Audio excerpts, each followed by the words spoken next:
ಗುರುಭ್ಯೋ ನಮಃ ಹರಿಃ ಓಂ ಗುರುಬ್ರಹ್ಮಂ ಗುರುವಿಷ್ಣುಂ ಗುರುರ್ದೇವೋ ಮಹೇಶ್ವರಃ ಗುರು ಸಾಕ್ಷಾತ್ ಪರಬ್ರಹ್ಮಂ ತಸ್ಮೈ ಶ್ರೀ ಗುರುವೇ ನಮಃ ಗುರುವೇ ಸರ್ವಲೋಕಾನಾಂ ವಿಷಯಪರೋಗಿಣಃ ನಿಧೇಸವಿದ್ಯಾನಾಂ ದಕ್ಷಿಣಾಮೂರ್ತೆ ನಮಃ. ಸಮಸ್ತ ಪ್ರಜಾಧ್ವನಿ ಟಿವಿ ವೀಕ್ಷಕರಿಗೆ ವಿಶೇಷ ಕಾರ್ಯಕ್ರಮಕ್ಕೆ ಸ್ವಾಗತ. ಇವತ್ತಿನ ನವರಾತ್ರಿಗಳಲ್ಲಿ ಒಂದಾದಂತಹ 7ನೇ ದಿವಸವಾದಂತಹ ಕಾಳರಾತ್ರಿ. ಈ ಕಾಳರಾತ್ರಿಯ ವಿಶೇಷ ಅಮ್ಮನವರ ಅವತಾರದಲ್ಲಿ ಕಾಳರಾತ್ರಿ ಅವತಾರವು ಒಂದು ಪ್ರಬುದ್ಧವಾದಂತಹ ಅವತಾರ. ಈ ಅವತಾರವನ್ನ ಆಚರಣೆ ಮಾಡೋದ್ರಿಂದ ಭಕ್ತರುಗಳಿಗೆ ಏನ್ ಫಲಗಳು ಸಿಗುತ್ತೆ, ಇದಕ್ಕೆ ಯಾವ ರೀತಿ ಆಚರಣೆ ಮಾಡಿದ್ರೆ ಇದಕ್ಕೆ ಅಮ್ಮನವರಿಗೆ ಒಂದಷ್ಟು ಅನುಷ್ಠಾನಗಳು ಸಿಗುತ್ತೆ, ಯಾವ ಅನುಷ್ಠಾನಗಳನ್ನ ಮಾಡ್ಕೊಂಡು ಹೋಗೋಣ. ಮೊದಲನೇದಾಗಿ ಅಮ್ಮನವರಿಗೆ ಪ್ರಾತಃ ಕಾಲದಲ್ಲಿ ಘಟಸ್ಥಾಪನೆ ಇರುವಂತಹ ಸ್ಥಳದಲ್ಲಿ ಅಮ್ಮನವರ ಆರಾಧನೆ, ಜೊತೆಗೆ ಅಮ್ಮನವರು ಕಾಳರಾತ್ರಿ ಅಂದ್ರೆ ಅವ್ರಿಗೆ ಒಂದಷ್ಟು ವಿಶೇಷವಾದಂತಹ ಕಾಳರಾತ್ರಿ ಅವತಾರದಲ್ಲಿ ಒಂದಷ್ಟು ಫಲಗಳಿದೆ. ಏನು ಫಲಗಳು ತಿಳಿಸೋಣ. ಮೊದಲನೇದಾಗಿ ಕಾಳರಾತ್ರಿ ಅಂದ್ರೆ ದುರ್ಗಾ ಸಪ್ತಶತಿಯಲ್ಲಿ ತಿಳಿದುಕೊಳ್ಳಿ. ದುರ್ಗಾ ಸಪ್ತಶತಿಯಲ್ಲಿ ಕಾಳರಾತ್ರಿ ಉಲ್ಲೇಖವನ್ನು ಸಹ ಮಾಡಿದ್ದಾರೆ. ಮಾರ್ಕಂಡೇಯ ಪುರಾಣದಲ್ಲೂ ಸಹ ಕಾಳರಾತ್ರಿ ಉಲ್ಲೇಖ ಮಾಡಿದ್ದಾರೆ.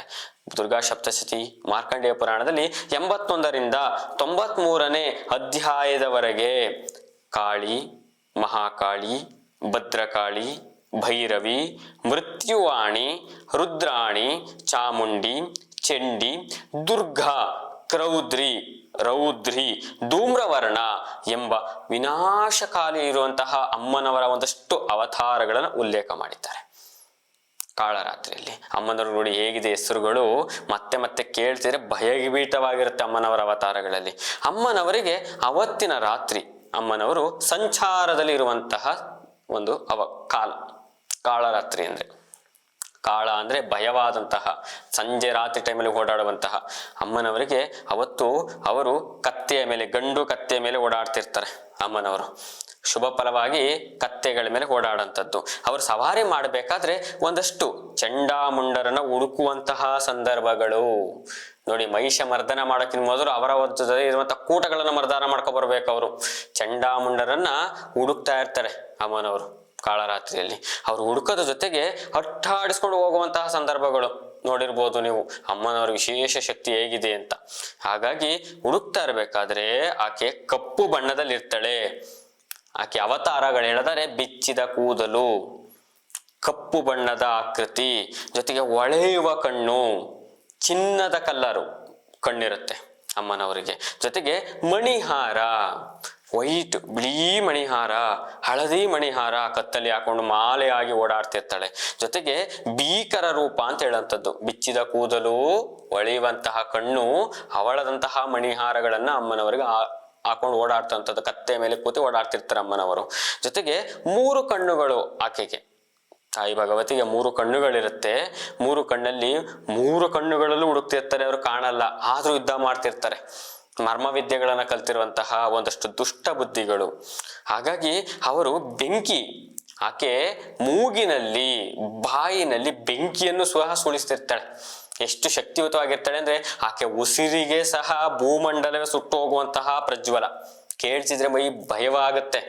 ಯಾಕೆಂದ್ರೆ ಅದಕ್ಕೆ ತಿಳಿಸಿಕೊಟ್ಟದ್ದು ಮಾರ್ಕಂಡೇಯ ಪುರಾಣದಲ್ಲಿ ದುರ್ಗಾ ಸಪ್ತಶತಿಯಲ್ಲಿ 81ರಿಂದ 93ನೇವರೆಗೆ ಅಧ್ಯಾಯದಲ್ಲಿ ಅಮ್ಮನವರ ಕಾಳರಾತ್ರಿಯ ವಿಶೇಷ ಫಲಗಳನ್ನ, ವಿಶೇಷ ಅವತಾರಗಳಲ್ಲಿ ಆಕೆ ಶಕ್ತಿಗಳನ್ನ ವಿಶೇಷವಾಗಿ ಕೊಟ್ಟಿದ್ದಾರೆ.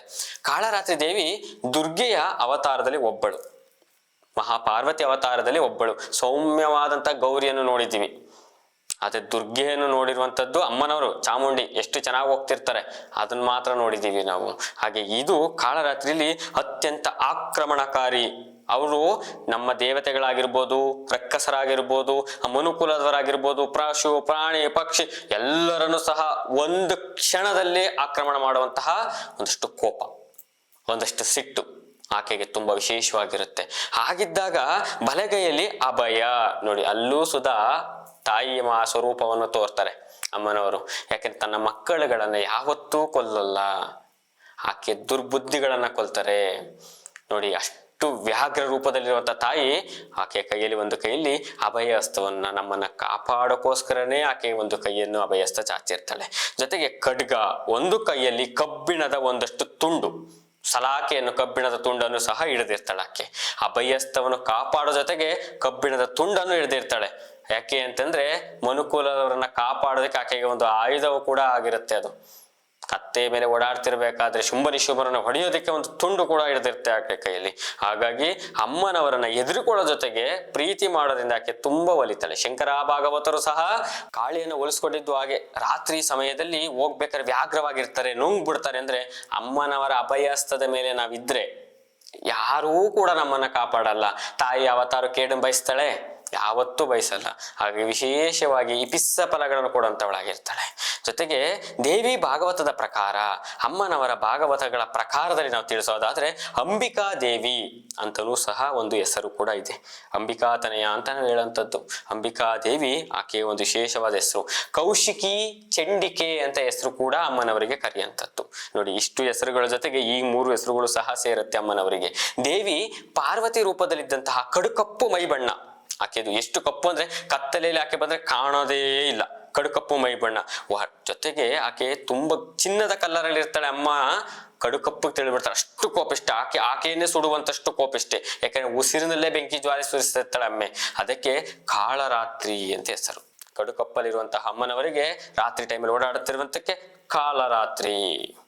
ಕಾಳರಾತ್ರಿಯಲ್ಲಿ ಶುಭಕರಿ ಅಂತಾನು ಹೇಳುವಂಥದ್ದು. ಯಾಕೆಂದ್ರೆ ಶತ್ರುಗಳನ್ನ ಸಂಹಾರ ಮಾಡೋದ್ರಿಂದ ಇಪಿಸ್ಸ ಫಲಗಳನ್ನು ಭಕ್ತರಿಗೆ ಕೊಡೋದ್ರಿಂದ ಶುಭಕರಿ ಅಂತಾನು ಕರಿತೀವಿ. ಕಪ್ಪು ಕಣ್ಣವಾಗಿರೋದ್ರಿಂದ ಬಣ್ಣ ಶುಭವಾಗಿದ್ದು ಆಕೆ ಒಳ್ಳೆಯದನ್ನ ಮಾಡೋದ್ರಿಂದ ಶುಭಕರಿ ಅಂತ ಹೆಸರು ಕರಿತೀವಿ. ಸಂಸ್ಕೃತದಲ್ಲಿ ಶುಭ ಅಂತಂದ್ರೆ ನಮ್ಮ ಹೇಳಿದರೆ ಒಳ್ಳೆಯದು ಅಂತ. ಶುಭಕರಿ ಅರ್ಥದಲ್ಲಿ ಸಂಸ್ಕೃತದಲ್ಲಿ ಶುಭ ಅಂದ್ರೆ ಒಳ್ಳೆಯದು ಅಂತ. ಜೊತೆಗೆ ಅರ್ಥ ಶುಭಕರಿ ಅಂದ್ರೆ ಅರ್ಥ ಅಂದ್ರೆ ಕಪ್ಪು ಬಣ್ಣದ ಮೈ ಬಣ್ಣಲ್ಲಿರುವಂತ ಮಂಗಳಕರವಾದಂತಹ ಫಲಿತಾಂಶಗಳನ್ನ ಆಕೆ ಭೂಲೋಕದಲ್ಲಿ ಎಲ್ಲ ಸುತ್ತಾಡಿ ಸುತ್ತಾಡಿ ಸುತ್ತಾಡಿ ಫಲಗಳನ್ನು ಸಹ ಕೊಡ್ತಾ ಇರ್ತಾಳೆ. ಅದಕ್ಕೆ ಆಕೆ ಶುಭಕರಿ ಅಂತಲೂ ಕರಿತೀವಿ ಆಕೆಗೆ. ಭರತದಲ್ಲಿ ಅಂದ್ರೆ ನಮ್ಮ ಭರತ ಭೂಮಿಯಲ್ಲಿ 5 ದೇವಾಲಯಗಳಲ್ಲಿ ಅರ್ಥಾತ್ ನಮಗೆ ತಿಳಿದಿದ್ದಂತಹ ಒಂದಷ್ಟು ದೇವಾಲಯಗಳಲ್ಲಿ ಅಮ್ಮನವರ ಆರಾಧನೆಗಳು ನಡೀತಾ ಇರುತ್ತೆ. ಭೂಮಂಡಲದಲ್ಲಿ ಕಾಳಿಗೆ ಒಂದಷ್ಟು ಸ್ಥಾನಗಳು, ಕಾಳಿಗೆ ಒಂದಷ್ಟು ಪೀಠಗಳಿದೆ. ಆಕೆಗಳಿಗೆ ಪೀಠದಲ್ಲಿ ಹೇಳೋದಾದ್ರೆ ವಾರಣಾಸಿ ಹತ್ರ ಇರುವಂತಹ ಒಂದಷ್ಟು ಕಾಳಿಕಾ ದೇವಾಲಯದಲ್ಲಿ ವಿಶೇಷ ಒಂದು ಕಾಳರಾತ್ರಿ ಆಚರಣೆ ಮಾಡ್ತಾರೆ. ಬಿಹಾರದಲ್ಲಿ ನಯಂಗಾವ ಅನ್ನುವಂತಹ ಊರಲ್ಲಿ ದ್ರಾವಿಡ ಅನ್ನುವಂಥ ಶೈಲಿಯಲ್ಲಿ ಕಾಳರಾತ್ರಿ ಮಾಡ್ತಾರೆ. ಜೊತೆಗೆ ಉತ್ತರ ಪ್ರದೇಶದ ಮರ್ಜಾಪುರ ಅನ್ನುವಂತಹ ಊರಲ್ಲಿ ಮಹಾಕಾಳಿಯನ್ನು ಆರಾಧನೆ ಮಾಡ್ತಾರೆ. ಈ ರೀತಿ ಅಮ್ಮನವರ ಒಂದಷ್ಟು ವಿಶೇಷವಾದ ಆರಾಧನೆಗಳು. ಬಲಿಯನ್ನಂತಲ್ಲ, ಅಮ್ಮನವರಿಗೆ ನೀವು ತಿಳ್ಕೊಂಡಿರ್ಬೋದು, ಅಮ್ಮನವರಿಗೆ ಬಲಿ ಕೊಡ್ತೀವಿ, ನಾವು ಅದು ಮಾಡ್ತೀವಿ ಇದು ಮಾಡ್ತೀವಿ, ಅಮ್ಮನವರು ರೌದ್ರವಾಗಿದ್ದಾರೆ ಅಂದ್ರೆ ಅವ್ರಿಗೊಂದು ಬಲಿ ಕೊಡಬೇಕು, ಪ್ರಾಣಿ ಹತ್ಯೆ. ಅದಲ್ಲ, ಅಮ್ಮನವರಿಗೆ ಕೂಷ್ಮಾಂಡ ಅಂದ್ರೆ ಕೆಂಪು ಬಣ್ಣ ಹಚ್ಚಿರುವಂತಹ ಕುಂಬಳಕಾಯಿಯನ್ನ ಛೇದನ ಮಾಡೋದ್ರಿಂದ ಕಾಳರಾತ್ರಿ ವಿಶೇಷ ಫಲಗಳನ್ನು ಕೊಡ್ತಾರೆ. ಜೊತೆಗೆ ಕಾಳರಾತ್ರಿ ದೇವಿ ಆರಾಧಕರು ಯಾರು ಆರಾಧನೆ ಮಾಡ್ತಿರ್ತಾರೆ, ದೇವಿಯನ್ನು ಆರಾಧನೆ ಯಾರು ಮಾಡ್ತಿರ್ತಾರೆ ಅವರಿಗೆ ಮೋಕ್ಷವನ್ನು ಸಹ ಕರುಣೆ ಮಾಡ್ತಾಳೆ. ಮೋಕ್ಷ ಅಂತಂದ್ರೆ ಯಮಲೋಕದಲ್ಲೂ ಸಹ ಆಕೆ ಯಮಧರ್ಮನೇ ಎದುರುತ್ತಾನೆ ಆಕೆಗೆ. ಹಾಗಾಗಿ ಎಲ್ಲ ಎಪಿಸ ಫಲಗಳನ್ನು ಕೊಡ್ತಾರೆ. ಯಾರು ಕುಟುಂಬದಲ್ಲಿ ದುಷ್ಟ ಬುದ್ಧಿಗಳನ್ನು ಕಲ್ತಿರ್ತಾರೋ ಅವರಿಗೆ ಅಮ್ಮನವರ ಆರಾಧನೆ ಮಾಡಿ ಅವರಿಗೆ ಒಳ್ಳೆ ಸದ್ಬುದ್ಧಿಗಳನ್ನು ಕೊಡ್ಲಿ ಅಂತ ಹೇಳಿ ಆರಾಧನೆ ಮಾಡುವಂತವರಿಗೆ ವಿಶೇಷ ಫಲಗಳನ್ನು ಕೊಡ್ತಾರೆ. ಸಂಧ್ಯಾ ಕಾಲದಲ್ಲಿ ಅವರಿಗೆ ಬೇಕಾದಂಥದ್ದು ನಾವು ಹೇಳುವಂಥದ್ದಾದ್ರೆ ಅಮ್ಮನವರಿಗೆ ಬೇಕಾಗಿರುವಂಥದ್ದು ಪಾಯಸ ಅಥವಾ ಕೆಂಪು ಕಲರ್ ಮಾಡಿರುವಂತಹ ಒಂದಷ್ಟು ಹಲ್ವಾ, ಕುಂಬಳಕಾಯಿ ಹಲ್ವಾ. ಅಮ್ಮನವರಿಗೆ ಬೂದು ಕುಂಬಳಕಾಯಿನ ಕಟ್ ಮಾಡಿ ಅದರಲ್ಲಿ ಒಂದಷ್ಟು ಒರಳು ತರ ಮಾಡಿ ದೀಪವನ್ನು ಹಚ್ಚೋದ್ರಿಂದ ವಿಶೇಷ ಫಲಗಳನ್ನು ಕೊಡ್ತಾರೆ ಅಮ್ಮನವರು. ನಿಂಬೆ ಹಣ್ಣಿನಿಂದ ದೀಪ ಹಚ್ಚುವಂತಹ ವಿಶೇಷ ಫಲಗಳನ್ನು ಕೊಡ್ತಾರೆ ಅಮ್ಮನವರು. ಹಾಗಾಗಿ ಯಾರು ಆರಾಧನೆ ಮಾಡ್ತೀರಿ ನವರಾತ್ರಿಗಳನ್ನ ಈ ಒಂದು ಕ್ರಮವನ್ನು ಆರಾಧನೆ ಮಾಡಿ ಅಮ್ಮನವರ ಫಲಗಳನ್ನು ಸಹ ನೀವು ಅಭಯಹಸ್ತದಲ್ಲಿ ನೀವು ಸ್ವೀಕಾರ ಮಾಡಬೇಕು.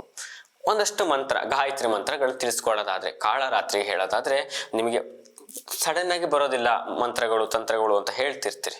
ಏನೋ ಹೇಳ್ಕೊಂಡ್ರು ಅದನ್ನ ಹೇಳಕ್ಕಾಗಲ್ಲ. ತಪ್ಪಾಗಿ ಸ್ವರ ತಪ್ಪಿಲ್ಲದೇನೆ, ಒತ್ತಕ್ಷರಗಳು ತಪ್ಪಿಲ್ಲದೇನೆ ಮಂತ್ರಗಳನ್ನ ಪಠನೆ ಮಾಡಬೇಕು. ಯಾ ದೇವಿ ಸರ್ವಭೂತೇಶು ಭಕ್ತಿ ರೂಪೇಣ ಸಸಂಸ್ಥಿತಾ ನಮಸ್ತಸ್ಥೈ ಕಾಳರಾತ್ರಿಯೈ ನಮೋ ನಮಸ್ತೆ. ನಮೋ ನಮಃ ನಮೋ ನಮಸ್ತೆ.